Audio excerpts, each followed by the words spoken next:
Lord Ram will also support him, and both will rule like that. There's no problem at all. And KK was taken aback by this. My God, he agreed. That's not taken aback. She was happy. She was surprised, basically. And yes, Dasharatha Maharaj agreed to this. But now the time came for the second moon. So as soon as she started speaking about second moon, Dasharatha Maharaj was a little surprised.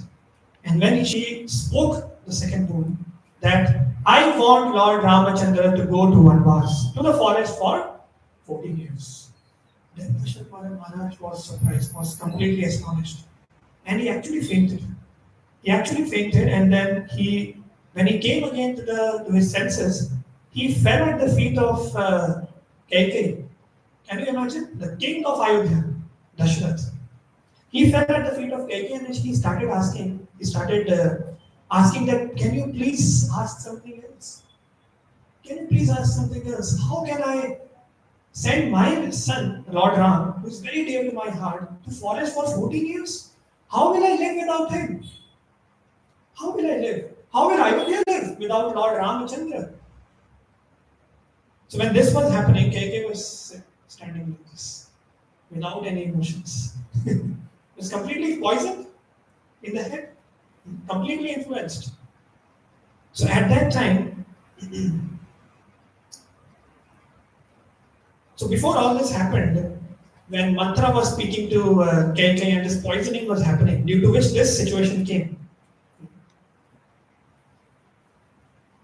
So who was in crisis? KK was in crisis. KK was completely in crisis that my son will not be king, and he has to become a servant, and I have to become a servant of. She will be the Rajmata. So she came into crisis. She went into crisis. So that time, instead of avoiding the decision making, she thought to make or to take some decision. And that's how we come to our first point in how to avoid or how to handle or how to respond in crisis is avoid decision making during crisis. Whenever crisis comes, at least during that time, we should not take any decision immediately. Because when we are in crisis, our mind will not be stable at that time. So if you directly take any decision, it will most probably it will lead to a wrong decision. So this was the first crisis which Kaikeyi faced. And instead of avoiding decision making at that time, she took a decision of going to Dashrath and asking for rules.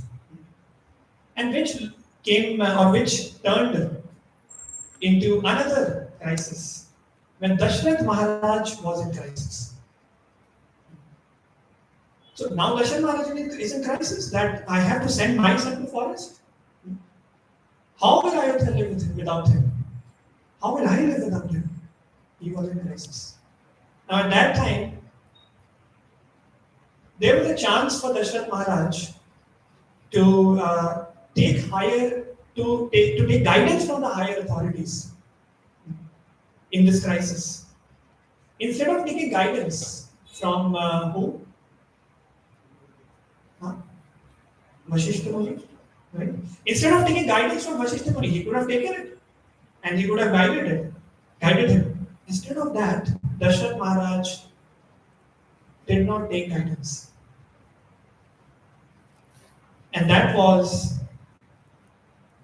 this brings us to the second point to focus on how to respond to crisis. That whenever we are in crisis, we have to look for higher guidance. Someone who is out of crisis and someone who is superior to us. Someone who is mature, someone who is experienced, especially in the spiritual life. Because the spiritualist has tasted both the material life and the spiritual life. And that's how he's very stable in his spiritual practice. And when a crisis comes, we have to approach, and we should approach, a spiritual guide in our life. So instead of going for spiritual guidance, or in this situation, in this crisis, Dashrath avoided this. He didn't look for guidance. There's another pastime where Lord Hanuman took guidance of whom? To find Mother Sita? Jamban, yes. So he took guidance from Jamban to jump across the ocean and go to Lanka and then find Mother Sita there. Because when the Vanak Sena was sent in the southern direction to find Mother Sita, they couldn't find her. So at that time they were in grief, they were in fear that if we come back, Sugriva will kill us. Instead of that, let's fast in the forest, let's die here only. Instead of being killed by Sugriva, let's fast and die in the forest. That's better. Instead of taking this message that, oh, we couldn't find Mother Sita. So instead of that, they thought about this. But when they came to know that, oh, Hanuman has crossed the ocean, he jumped across the ocean and then he went that side and he could find Mother Sita. And he gave the message and he came back. So then Vanar Sena was also happy, okay. Because someone took the guidance of his superior, somebody. So we are also saved. So actually it impacts a lot. It impacts everybody. If an authority, he is not under guidance of his authority, then he creates a problem in the whole society. And the whole society has to suffer. But one guidance, one nice guidance, one correct decision, according to the guidance, can save so many people, can save so much in the society, can save the society. So very, very important. Now, when this was happening, moving forward in the past time, so when this was happening, when Dashrath Maharaj realized that now I have to fulfill the rule, he couldn't take the guidance, he didn't take the guidance of Vasishtha Muni. So I have to fulfill the goals of Kaikeyi. Then immediately he called one of his ministers and he told, please call Lord Ramachandra. I want to give this message to him. So when Lord Ramchandra came, happily, and he was standing in front of Dashrath Maharaj, Dashrath Maharaj was in this condition. And he asked, what happened to your father? Why are you lying like this? Crying, very weak. What happened to you? Then Dashrath Maharaj started speaking that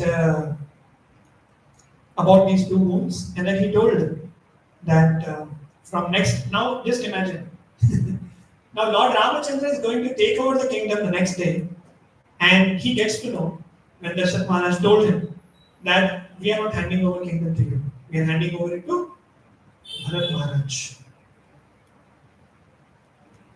And Bharat Maharaj was he there that time? No. Where was he? Uncle's house. Right? Uncle's house. So he was not present. And that's why Kaikeyi was very much influenced by the speech of Mantra, because she told in this way that because Bharat is absent here. See, Lord Darshan, what is he doing? He has taken decision that Lord Ramachandra will become the king. So that's why Kaikeyi was completely influenced by Mantra, and this led to this kind of situation. Now Dashrath had to agree to that, and he started telling Lord Ramachandra about these two decisions. So when the first decision was spoken about, that we are not giving this kingdom to you, whom we are giving it to? Bharat Maharaj.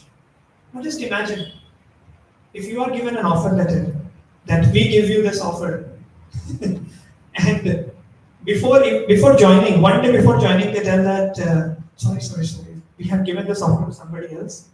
I'm really sorry. We are not. Now we are taking this. We are withdrawing this offer. How will you feel? How will you feel? Right? That happened with Lord Ramachandra. But what do you think? What was the response of Lord Ramachandra with this decision? He was very happy. Not just happy, very, very blissful. Oh, my brother is getting the opportunity to rule the kingdom. Amazing. I'm very, very happy about him. Right? That he will rule the kingdom. So he was very happy. Non-envious. When we start seeing others progressing in corporate ladder, something happens here. Some good starts happening. But Lord Ramachandra was non-envious. Completely non-envious. And then when the second decision was spoken about by Dashrath Maharaj, that you have to go to forest with a heavy heart. Dashath Maharaj was speaking. Then what was the response of Lord Ramachandra? Huh? Very happy.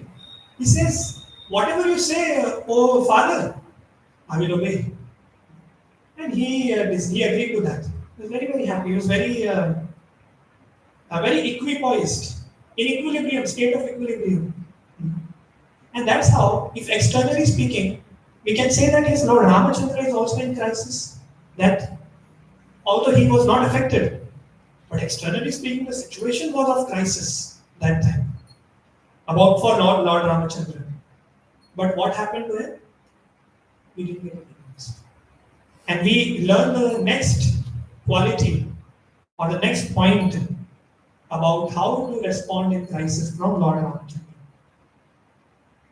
That we have to imbibe inner steadiness. Then we will be stable in any situation, any crisis.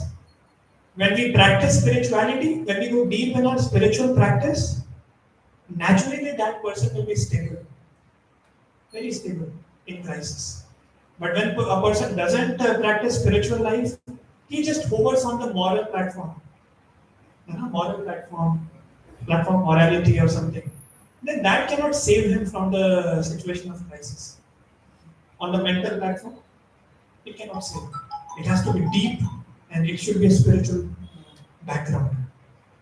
So when one is spiritually very strong, naturally he gets into the state of equilibrium, and he's able to withstand that situation. There is one shloka in Bhagavad Gita, 6th chapter, verse number 7. It goes like this: Jitatmanah prashantasya paramatma samahitah shitoshna sukha dukkheshu tatha manapamanayah. So here it is mentioned Sheet Ushna, Sukha, Dukkha. What is Sheet? Cold. What is Ushna? Hot, Garmi. And what is Sukha? Happiness. What is Dukkha? Distress, miseries. What is Man? Man. Respect. And what is Apaman? Disrespect. In all these 6 conditions, a person remains samahita. Samahita means sama, equilibrium, equipoised. He doesn't get influenced by all these 6 qualities of which the nature is practically presenting. And that person is called Jitatmanah. He has conquered over the senses. He has conquered over the mind. Jitatmanah. Jeet chuka hai. So how to be successful in life? If one is self-controlled, if one is sense-controlled, if one can control the mind, if one doesn't get influenced when these kinds of situations come, then he is called Jitatmana. It's not that one conquers the whole country, the whole world. No, he makes a company, starts a company, and that company conquers the whole world with its products. He is not a successful person. A successful person is he who has conquered over his own senses, first of all, over his own mind. So he is called Jitatmana, and he is Prashant. He is Shanta.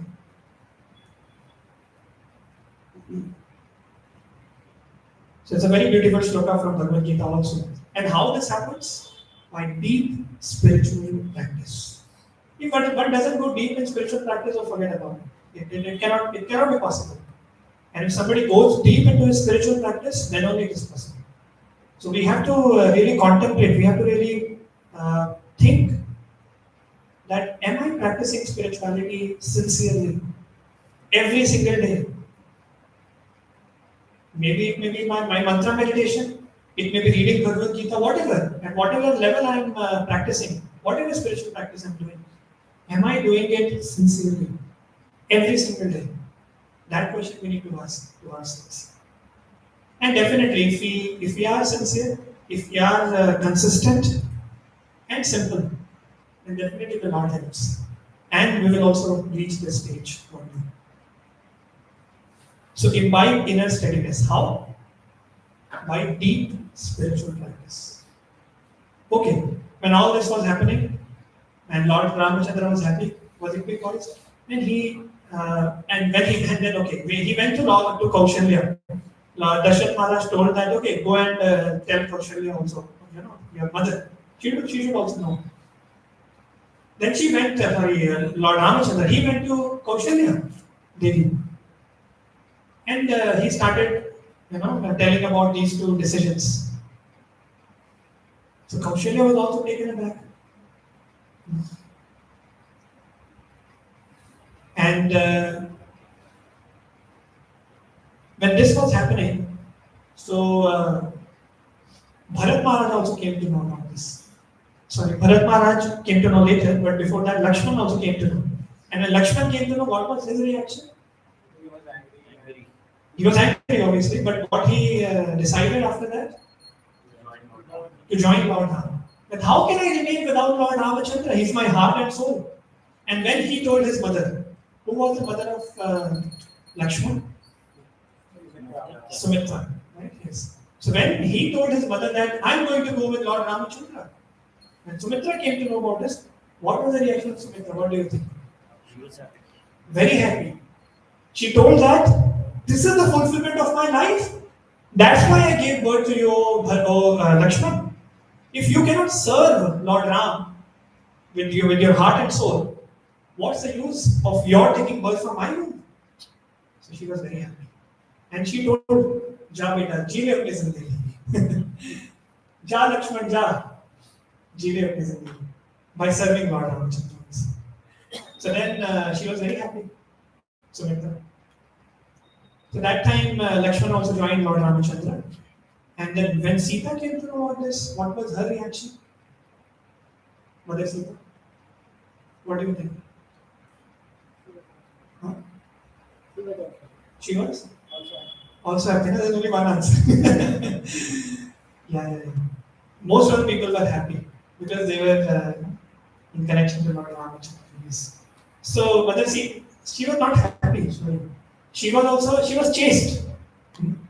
She was chaste to Lord Ramachandra that okay, I will also go with him. How can I remain without Lord Ramachandra? I will also come forward and join Lord Ramachandra and Lakshman.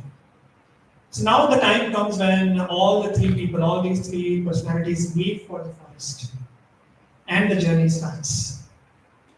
When the journey began, and so Bharat Maharaj came to know about this later. Now, how he came to know?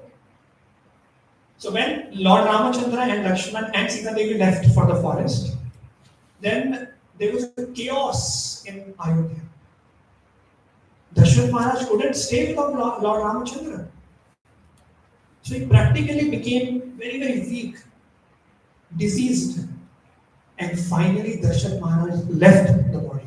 He died. So Dasharat Maharaj died. Lord Ramachandra left.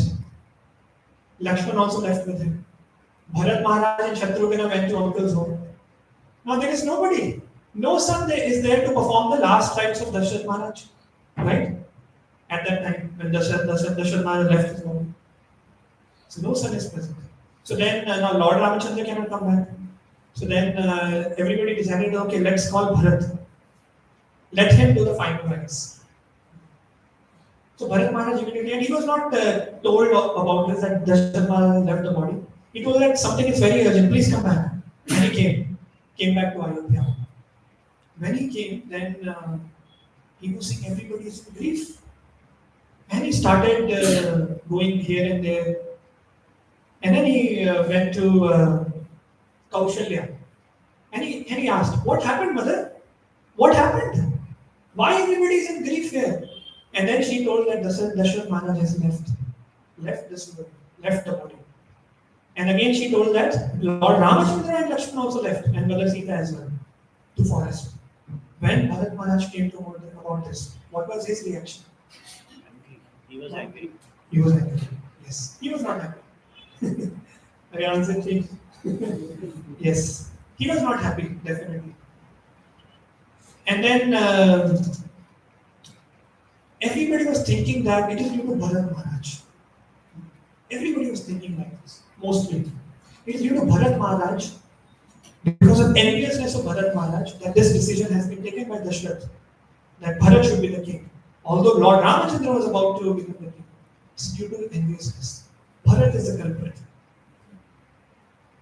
And when Bharat Maharaj got to know about this, he promised Kaushalya Devi. She also thought that yes, Bharat Maharaj might be the culprit. But when Bharat Maharaj told her, I promise you, Kaushalya Mata, that I will bring Lord Ramachandra all the three people back to Ayodhya. This is my promise. I'm going to the forest now to find them, and I'll bring them back. So then Kaushalya came to know, okay, he's not the culprit. I think he's he's not the culprit. But most of the people were thinking that Bharat is the culprit. But he left. Now, in this situation, when Bharat Maharaj was leaving, on the way, he met Nishad Raj Guha. Right? He met on the way. And Lord Ramachandra and these three personalities also happened to cross the river. And Guha, he helped them, Nishad Raj Guha. He also helped them. And now Bharat Maharaj also came on that way and he met Guha. So then, when he was coming with full army, with all the troops together, right? And then when Guha saw this, and he came to know that yes, Lord, because Lord Ramchandra visited him, right? So he told that yes, I am going to forest and Bharat Maharaj will take over the kingdom. So he came to know. So when Guha saw that Bharat Maharaj is coming with his army, all the troops together, then Guha thought that maybe Bharat is ready to kill Lord Ram in envy. कि एक तो भेज दिया forest में और मारेंगे भी forest में चाहे किसी को पता नहीं चलेगा फॉरेस्ट में तो he thought like this like that. So in a very diplomatic way when Bharat Maharaj came with some gifts, please come Padhari in Bangladesh Padharo Bangladesh, and then he came and then he welcomed him, but then he asked also, why have you come to kill Lord Ram? He told, how can I kill Lord Ram? He is my heart and soul. He's so dear to me. I have come here to find him and to take him back. How can I become king? He should be the king. And then when he told Guha, he was also surprised. But Guha was also in this thought process that maybe Bharat is the culprit. Because of him only, Lord Ram has to go to the forest and Dashrath Maharaj is left alone. He's the culprit. So, if we carefully analyze this condition, this situation, that everybody is thinking that Bharat is the culprit, he is the man who caused all this. Can you imagine if we are in this situation when the whole society is against us? That this person is a culprit. Due to this person, so much of disturbance is coming in the society. Although that might not be the case. Just imagine everybody is throwing stones at you, throwing eggs at you, throwing tomatoes at you. And then everybody is thinking this person is bad, this person is bad, this person is bad. But actually it's not the case. How will you feel in the heart? And some misunderstanding has caused all this. How will you feel? It will be so difficult to live in the society, right? So Bharat Maharaj, what do you think? What was Bharat Maharaj's reaction or response to this kind of situation? What do you think? Was he disturbed by this? Was he disturbed that everybody is thinking against me? Was he disturbed? Yes or no? No, he was not disturbed. Why? Because he was focused on his goal. He had a higher goal in life. That I am going to find Lord Ramachandra and I am going to bring him back. Doesn't matter who thinks what about me. Doesn't matter at all. He's least bothered about that. And that's how he was focused on his goal and he didn't care about anybody. He was just marching ahead and ahead and ahead. And finally, when so goal focused. This was our next learning, how to respond to situations. If we have a higher goal in life, then naturally we will be able to move ahead without getting affected in crisis. But when we don't have higher goal in life, naturally we will be disturbed by small things. पीछे horn किसने मारा traffic में उस पे गुस्सा करते किसने कुछ बोल दिया उस पर गुस्सा करते हैं। इफ वो चली गई हमें छोड़ के, उससे परेशान हो जाते हैं। Will be taken aback, will be disturbed by small things. Forget about big things, small things only. So when situation comes like this, when crisis comes, when we are focused on the goal, and that it should be a higher goal, then definitely that will save us from being influenced in crisis, and we'll move ahead, right? And when Bharat Maharaj didn't care about them, he crossed the river and then he moved ahead. So finally, uh,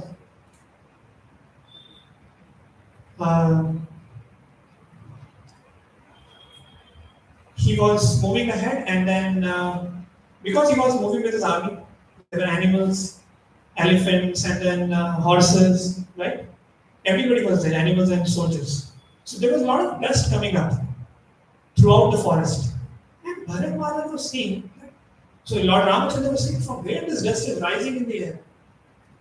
What is happening in the forest? So he asked Bharat Maharaj, Lakshman. He asked Lakshman that, Lakshman, please go and see what is happening in the forest. So Lakshman immediately climbed the tree. He started seeing what is happening.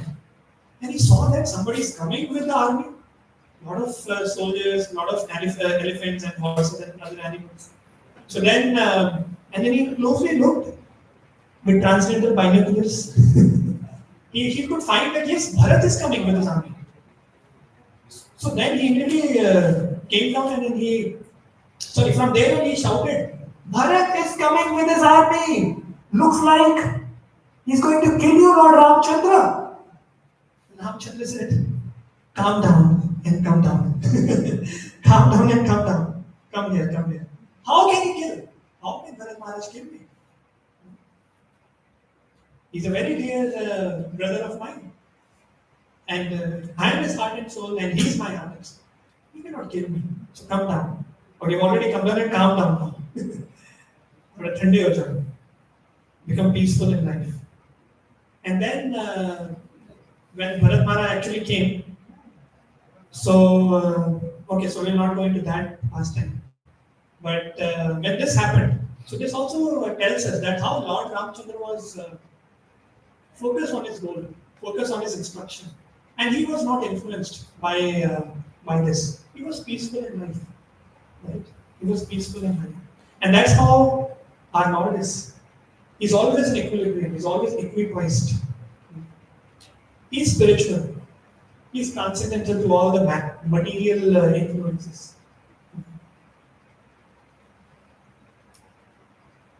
So in Srimad Bhagavatam it is said that Maya Devi is his energy.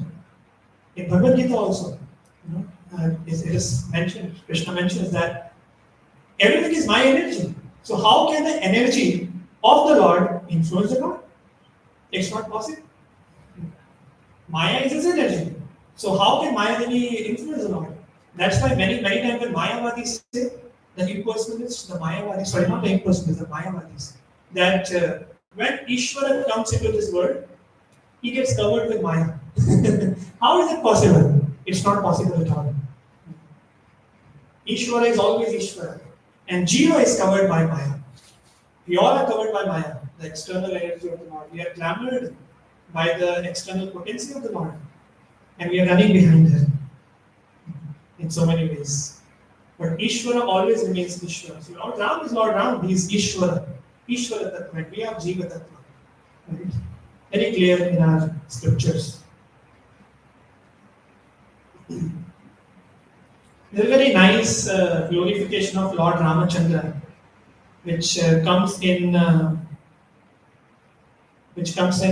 Dashavatar Stotra. How many of you have heard Dashavatar Stotra? 10 incarnations, Dasha Avatar, and glorification Stotra. So we'll just sing.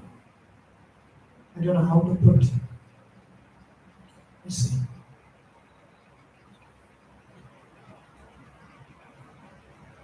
Yes. So you can repeat after me.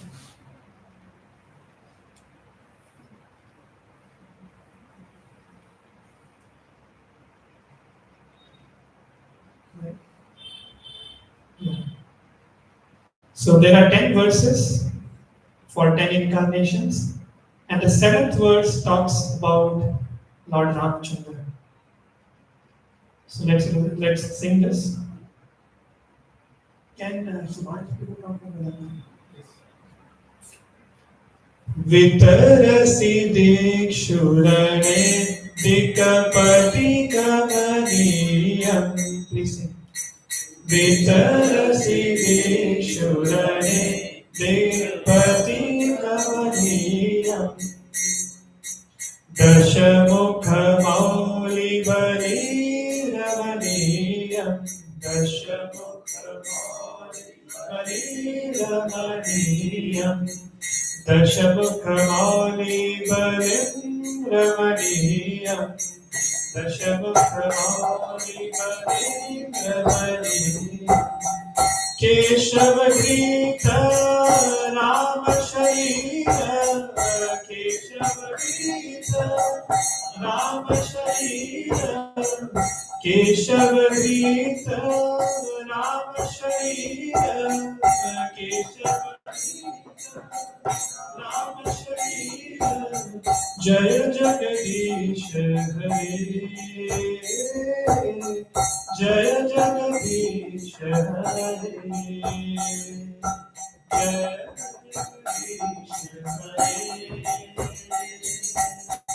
जय जगदीश हरे. जय जगदीश हरे.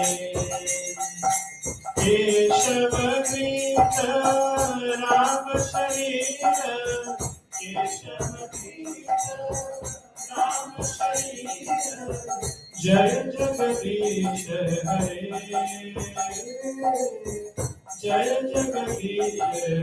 जय जगदीश हरे. जय जगदीश हरे.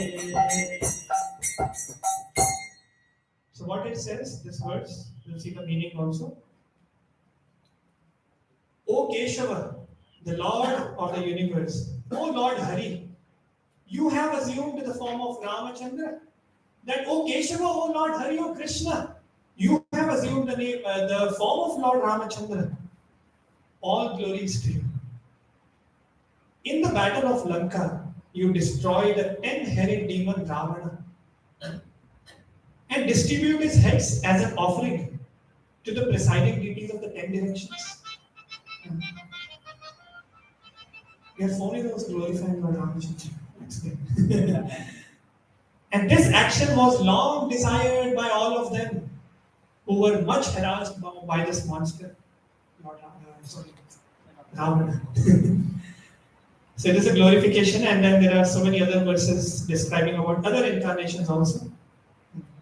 Kurma avatar, and then Narsimha avatar, and so many other incarnations. Okay. Coming back to the topic, so goal focused. Then we will be able to handle the crisis. Right. So let me go to that slide. I think I went ahead. Okay. Now, when this was happened, we came to know that Lord Ramchandra is also focused. Bharat Maharaj is also focused. So this is an important principle. And when cutting short the pastime, so when after some time, when Ravana came and then he kidnapped Mother Sita and he took away Mother Sita. Right? At that time, when he was taking Mother Sita to Lanka, so what happened? Who came for the first time to battle or to save Mother Sita? Jatayu. Jatayu came. So when Jatayu came into the picture, what was his age? Old. Huh? Very old. Very old, 60,000 years. That time people used to live like that. Animals also and then everybody, especially human beings, they used to live for about 1 lakh years in Satyuga, then thousands of years in Treta Yuga, and then Dwapar Yuga, some 1,000 years, something on an average I'm saying. And then 100 years is an average for Kali Yuga. That is also not there now. Very less than 100. मुझे बोले 30 साल में टपक पड़ते हैं So very difficult, so much of impurities in the diet and the lifestyle. But people used to live for a long time then. Even Dashrath Maharaj was ruling for 60,000 years. Can you imagine? So Jatayu was also 60,000 years old. And then when he came, he was very old at that time actually. He was into his old age. After thousands of years.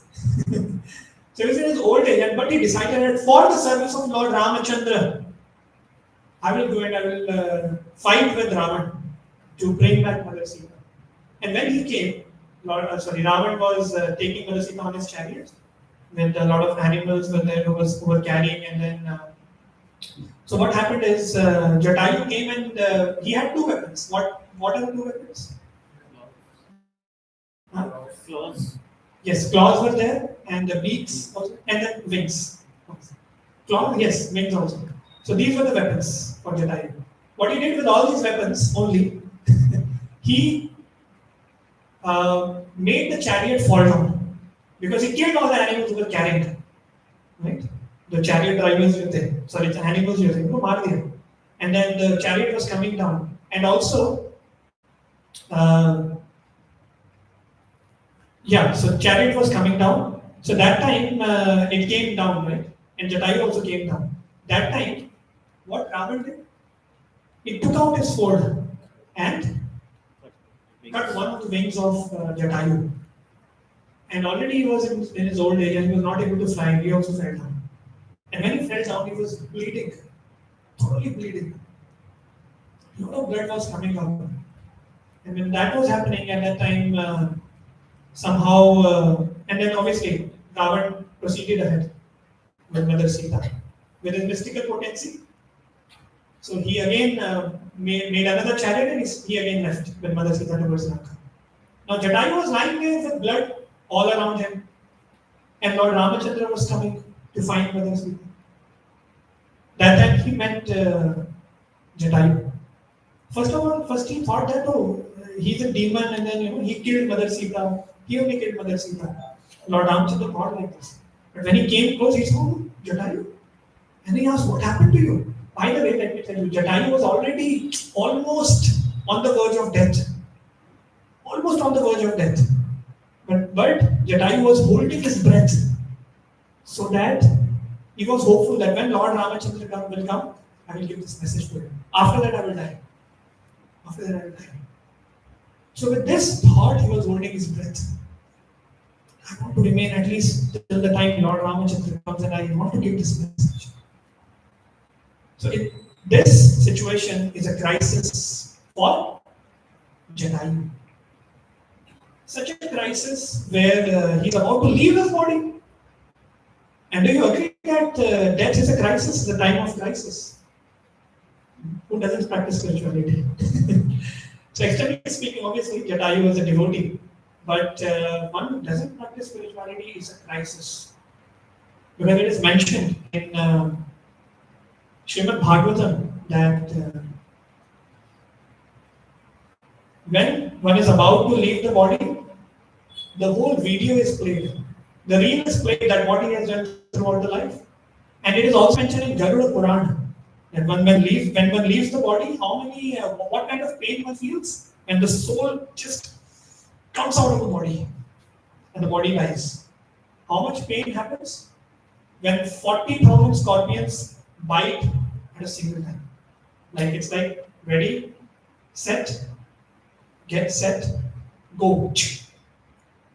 One time, simultaneously 40,000 scorpions. That much pain. A person doesn't bear that. Not able to bear, and he dies out of that pain.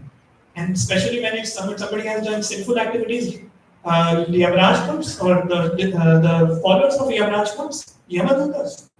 And they come and they horrify the person like anything. And they throw their Yamapash and they take out the soul and take it to the Yamaloka. And that journey is also very painful. So situation of death is a crisis. In that situation also, what Jatayu was thinking about? Serving Lord Ramachandra. So he was always focused on serving. That even if I leave my body, no problem. But I want to spend these last few breaths in the service of Lord Ramachandra. And that was the mood of Jatayu. So this brings us to the last principle of how to respond to crisis, and that is never stop serving. Never means never. Doesn't matter we get laid off. Doesn't matter how much office pressure comes. It doesn't matter. If a devotee is sincere, he will always keep on serving. He will always keep his spiritual practice on.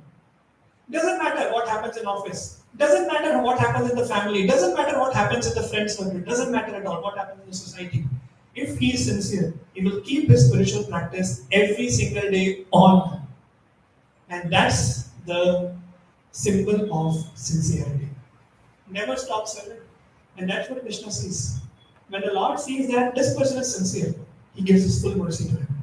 And that devotee progresses like anything. So when we give time to the Lord gives time to us. This principle always works. It's my personal experience. When we give time to the Lord in the service, the Lord gives time to us. Not sure how it happens. Because the Lord is a master of time. Time is an energy of the Lord. So he can control his energy. He can expand the time. And mystically it happens. Mystically everything gets arranged in the life of a devotee who is sincere. So we just have to be sincere and never stop serving the Lord with proper attitude till the time of death. And we can learn this from Jatayu. And one more shloka. When one serves like this, what happens to him? To that devotee, to that person. Very nice shloka from Srimad Bhagavatam. First canto, chapter number 2, verse number 6. Savai pumsam paro dharmo. You can repeat. Savai pumsam paro dharmo. Yato bhakti radhokshaje.